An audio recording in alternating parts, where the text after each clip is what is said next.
Speed was more than just a number on a dial during World War II's chaos and innovation. It was a matter of life and death, the fine line between hunter and hunted, victory and defeat. The skies over Europe and the Pacific became the ultimate testing ground for the world's most advanced fighter aircraft, each nation racing to build a machine that could outpace, outclimb, and outfight its rivals. However, among the legends of the air war, historians, pilots, and aviation enthusiasts have always disagreed about which fighter was truly the fastest. Was it the American P-51 Mustang, with its recognizable silver sheen and deep-throated Merlin engine, cutting through the clouds? Or perhaps the German Messerschmitt Me 262, the world's first operational jet fighter, whose speed was so shocking that Allied pilots described it as like fighting a ghost? Maybe it was the British Supermarine Spitfire, whose elegant lines and relentless upgrades kept it at the cutting edge from the Battle of Britain to the final days of the war. Or it could have been a Japanese Mitsubishi J-2M Raiden, which was specifically designed to swiftly intercept high-flying American bombers, or the Soviet Yakovlev Yak-3, which was a nimble and deadly opponent on the Eastern Front. In the world of World War II fighter aircraft, speed was a complex and evolving concept that was shaped by technology, tactics, and the brutal realities of aerial combat. As a result, the answer is not as straightforward as reading a number from a technical manual. We need to travel back to the late 1930s in order to comprehend who truly possessed the title of King of Speed. At that time, the world's major powers were rapidly preparing for war, and the science of flight was developing at a rate never before seen. The interwar years had seen the biplane give way to the sleek, all-metal monoplane, with retractable landing gear, enclosed cockpits, and ever more powerful engines. The quest for speed was relentless, driven by the belief that the fastest fighter would always have the advantage, able to choose when to fight, when to flee, and when to strike with deadly surprise. As the storm clouds of war gathered, designers on both sides of the Atlantic pushed the limits of what was possible. In Britain, RJ, with its elliptical wings and Rolls-Royce Merlin engine, Mitchell's Supermarine Spitfire became a symbol of hope and resistance. Across the Channel, Willie Messerschmitt's Bf-109 set new standards for performance, its streamlined fuselage and fuel-injected Daimler-Benz engine making it a formidable opponent. In America, the Curtiss P-40 Warhawk and the Republic P-47 Thunderbolt were taking shape, while in the Soviet Union, the Yakovlev and Lavochkin design bureaus were preparing for the titanic battles to come. But as the war erupted in 1939, it quickly became clear that speed alone was not enough. The early air battles over Poland, France, and Britain revealed that a fighter's true value lay in the balance between speed, firepower, maneuverability, and endurance. The Spitfire and the Bf-109 traded victories in the skies over southern England, each side learning and adapting with every engagement. Pilots discovered that a few extra miles per hour could mean the difference between life and death, but so could a tighter turn, a heavier punch, or a longer range. The race for speed became a race for survival, and the engineers responded with a dizzying array of upgrades, modifications, and entirely new designs. By 1942, the air war had become a global contest, with new contenders entering the fray. The American P-38 Lightning, with its distinctive twin booms and turbo-supercharged engines, brought high-speed performance to the vast distances of the Pacific. The Focke-Wulf 190, Germany's answer to the Spitfire, stunned Allied pilots with its raw power and blistering roll rate. In the East, the Yak-3 and La-5FN gave Soviet pilots the speed and agility to challenge the Luftwaffe's best. And in Japan, the Mitsubishi A6M0, though not the fastest, proved that speed combined with extreme maneuverability could be a deadly combination. However, the pursuit of speed reached new heights and new dangers as the war dragged on. In order to get the most power out of their engines, engineers began to push the boundaries of piston engine technology. The P-47 Thunderbolt, nicknamed the Jug, became the heavyweight champion of high-altitude speed. Its massive Pratt & Whitney R-2800 engine and turbocharger, allowing it to dive at over 500 miles per hour. The Spitfire, in its later marks, was fitted with ever more powerful Merlin and Griffin engines, reaching speeds that would have seemed impossible just a few years earlier. The Mustang, with its laminar flow wing and Packard-built Merlin, became the long-range escort that could not only keep up with the bombers, but outrun almost anything the enemy could throw at it. But the Real Revolution came in 1944, when the Messerschmitt Me-262 took to the skies in combat. Powered by twin Junkers Jumo 004 turbojets, the Me-262 could reach speeds of 540 miles per hour in level flight, nearly 100 miles per hour faster than the best Allied piston fighters. The Allied air forces were shocked by its appearance, and for a brief moment, it appeared as though the Germans had regained control. Pilots who encountered the Me-262 described it as unbelievably fast, able to appear out of nowhere, strike, and vanish before they could react. The Me-262 had some drawbacks, though. It had weak engines that were prone to failure, slow acceleration at low speeds, and limited operational impact due to fuel shortages, Allied bombing, and the chaos caused by Germany's failing war effort. The Allies responded with new tactics, catching the jets during takeoff and landing, and using their superior numbers to overwhelm the few that made it into the air. The Me-262 was, in the end, a jet-powered forerunner of the post-war era, but it was not the decisive weapon that could change the outcome. So, who was the true king of speed in World War II? Was it the Mustang, the Spitfire, the Thunderbolt, the Focke-Wulf, or the Me-262? The answer, as we will see, is as much about context in combat as it is about raw numbers. In the next section, we will dive deeper into the stories of these legendary aircraft, the pilots who flew them, and the moments when speed made all the difference between glory and oblivion. To truly understand a race for speed in World War II, we must step into the cockpits of these legendary machines and see the world through the eyes of the men who flew them. For it was not just the aircraft themselves that defined the era, but the courage, skill, and ingenuity of their pilots. Imagine the roar of the Merlin engine as a P-51 Mustang pilot pushes the throttle forward, the landscape blurring beneath the wings as the airspeed indicator climbs past 400 miles per hour, the radio crackling with terse commands, and the distant glint of enemy fighters on the horizon. For these men, speed was both a weapon and a shield, a way to strike first, to escape danger, to dictate the terms of battle. The Mustang, with its laminar flow wing and long-range tanks, became the escort that could finally accompany American bombers all the way to Berlin and back, its speed and endurance giving Allied air crews a fighting chance against the deadly gauntlet of German flak and fighters.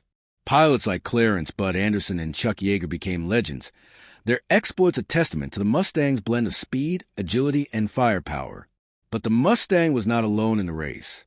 The British Spitfire's graceful lines belied a ferocious fighting spirit, and it was always visible in the skies above Europe in its various markings. From the desperate days of the Battle of Britain to the final sweeps over Germany, the Spitfire was continually upgraded, its top speed climbing from just over 350 miles per hour in the early MKI to more than 440 miles per hour in the Griffin-powered Mk-14.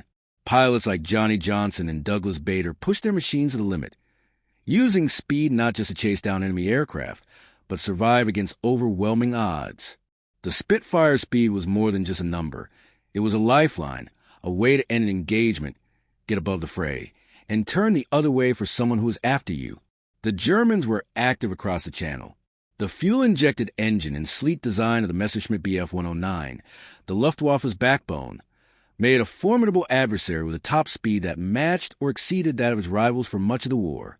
However, the Focke-Wulf 190's radial engine and wide-track landing gear made it a stable gun platform and a terror in a dive, and its appearance in 1941 truly astonished Allied pilots. The FW-190A could reach speeds of up to 408 miles per hour, and in the hands of aces like Otto Kittel and Walter Nauetny, it became a symbol of German engineering prowess. However, as the war progressed, the Luftwaffe found itself on the defensive more and more, losing its best pilots to attrition, running out of fuel, and losing its technological advantage to incessant Allied innovation. In the East, the Soviet Yak-3 and La-5FN brought a new kind of speed to battlefield, lightweight, agile, and deadly at low altitudes. Soviet pilots, often outnumbered and flying in harsh conditions, relied on speed to survive the swirling dogfights over the vast Russian steppe. The Yak-3, in particular, was adored for its responsiveness and quickness. It could turn and climb higher than many of its German opponents. Pilots like Alexander Pokrishkin and Lydia Litviak became heroes. Their victories a testament to the importance of speed in the unforgiving skies of the Eastern Front. Meanwhile, in the Pacific, the American P-38 Lightning carved out its own legend. The Lightning was a ground attack platform, a long-range escort, and a high-speed interceptor, all rolled into one with distinctive silhouette and twin engines. Its turbo-supercharged engines allowed it to reach speeds of over 400 miles per hour at altitude, and in the hands of aces like Richard Bong and Thomas Maguire, it became the scourge of Japanese airfields and shipping lanes. The Japanese, for their part, fielded the Mitsubishi J-2M Raiden, a purpose-built interceptor designed to climb fast and strike hard against high-flying B-29 bombers. Though it arrived late in the war and in limited numbers, the Raiden's speed and firepower made it a respected adversary. Yet, for all these piston-powered marvels, the arrival of the jet age changed everything. The Messerschmitt Me-262, with its swept wings and twin turbojets, was a quantum leap in performance. Allied pilots who encountered the Me-262 were often left stunned by its speed, unable to catch it in level flight, and forced to rely on ambush tactics during takeoff and landing.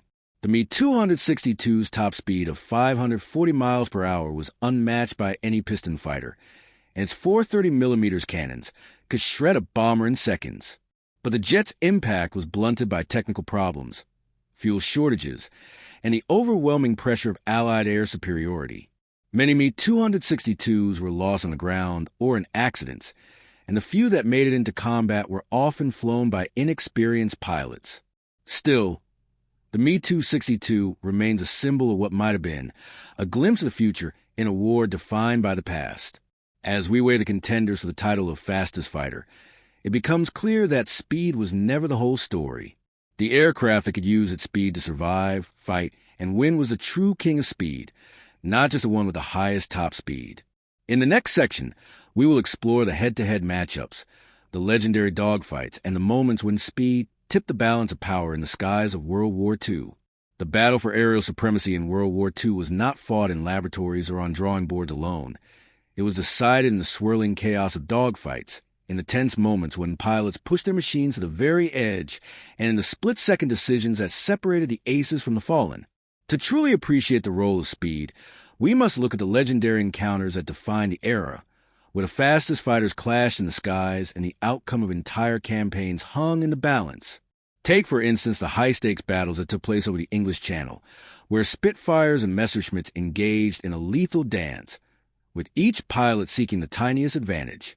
In these engagements, speed was both an offensive and defensive tool. A Spitfire pilot, finding himself on the tail of a Bf-109, would use a burst of speed to close the gap and line up a shot, while the German, sensing danger, would dive away, using gravity and engine power to escape. The German pilots had a significant advantage in the early years due to the Bf-109's fuel-injected engine, which enabled it to perform negative G maneuvers that the Spitfire's carbureted Merlin could not match. But as the war progressed, the Spitfire's design was refined, its engine upgraded, and its speed increased, allowing British pilots to match and eventually surpass their adversaries. The Focke-Wulf 190 superior speed and firepower over the Spitfire MKV shocked the RAF in 1941, prompting the British to accelerate the MKIX's development. The resulting arms race was a testament to the relentless pursuit of speed, with each side striving to gain even a few extra miles per hour. In the Mediterranean and North Africa, the P-40 Warhawk and the Macchi C.202 Falgor faced off in a contest of speed and maneuverability, while in the Pacific, the P-38 Lightning's high-altitude performance allowed it to intercept Japanese bombers and fighters over vast distances. American pilots were able to engage the enemy on their own terms and escape when outnumbered thanks to the lightning speed, which changed the game in the vast theater. The Japanese Zero, though not the fastest, relied on agility and climb rate, but as faster American fighters entered the fray, the balance shifted. The P-47 Thunderbolt, with its massive engine and rugged construction, became a terror in a dive, able to reach speeds that few could match. Pilots learned to use this to their advantage, diving to avoid danger or relentlessly pursuing enemies fleeing. On the Eastern Front, the Yak, 3 and La-5FN gave Soviet pilots the speed to challenge the Luftwaffe's dominance, their lightweight construction and powerful engines making them formidable opponents in the low-altitude dogfights that characterized the campaign. Recognizing the threat, the Germans introduced the high-speed FW-190D Dora to combat the most recent Allied fighters. The Dora was regarded as an adversary due to its speed and climb rate, but the war had already turned around. The Allies' numerical superiority, combined with their growing technological edge, made it increasingly difficult for the Luftwaffe to maintain control of the skies. Yet, the ultimate expression of speed came with the arrival of the Me-262. In the final year of the war, the jet's appearance was a shock to Allied pilots, who found themselves facing an enemy that could outrun anything they flew. The Me-262 speed allowed it to attack bomber formations with impunity, diving in at over 500 miles per hour, unleashing a devastating barrage, and then climbing away before the escorts could react.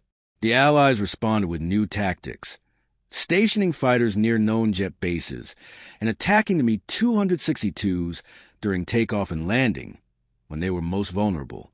Despite its advantages, the Me-262 was hampered by unreliable engines, a shortage of trained pilots, and the relentless pressure of Allied bombing. Many jets were destroyed on the ground, and those that made it into the air often fell victim to overwhelming numbers. Still, the Me-262's legacy was secure. It was the fastest operational fighter of the war, a glimpse of the future in a conflict defined by piston engines and propellers. However, speed alone was never sufficient. The true measure of fighters' worth was its ability to survive, to adapt, and to win.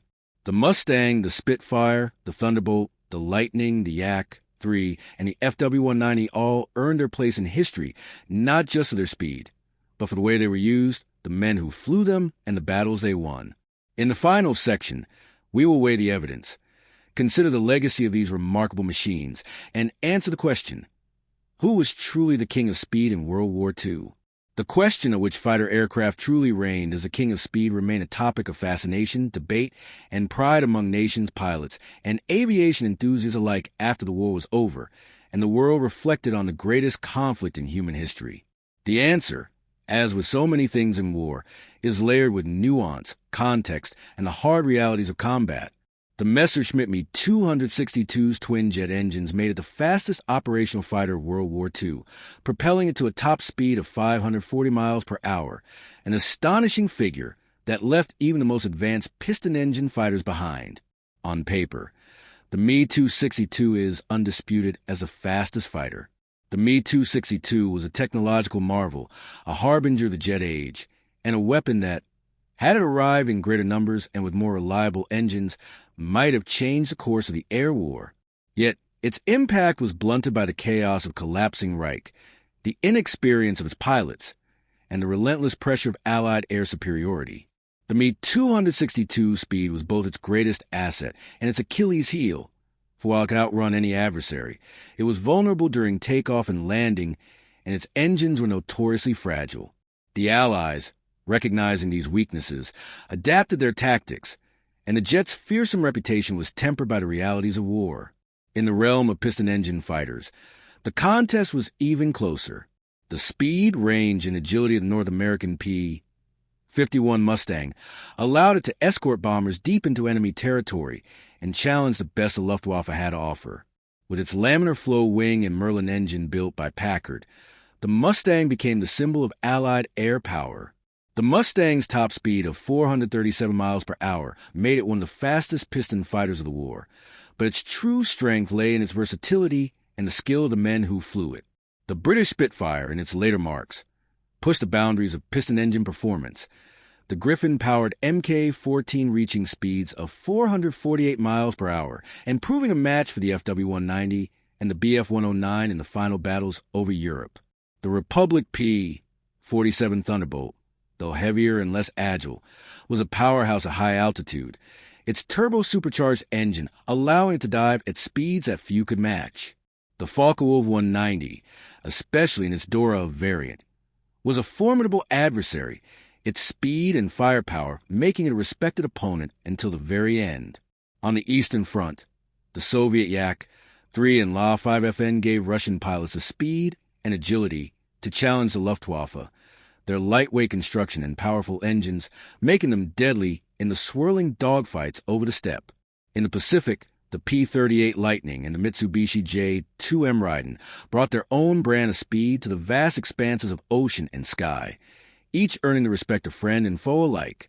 However, in the end, the title of King of Speed cannot be determined solely by numbers. The impact a fighter had on the war, its legacy, and the stories of the men and women who flew, fought, and sometimes died in its cockpit are the true indicators of its worth. The Me-262 was the fastest, but its influence was limited by circumstance. The speed of the Mustang, the Spitfire, the Thunderbolt, the Lightning, the Yak-3, and the FW-190 all had a significant impact on the outcome of the conflict, but it was never the only factor. The race for speed was a race for flight's future, survival, and dominance. In addition to the skies, engineers' minds, pilots' hearts, and nations' hopes were all involved in this battle. As we look back on the era of propellers and pistons, of courage and innovation, we see that the true king of speed was not a single aircraft, but the spirit of relentless progress that drove men and machines to ever greater heights. The jets that followed, the lessons learned, and the persistent fascination with the machines that once ruled the skies all carry on a legacy of the fastest fighters of World War II. The knowledge that speed, like freedom, is always worth pursuing, regardless of the odds, or the cost was perhaps the greatest victory in the end.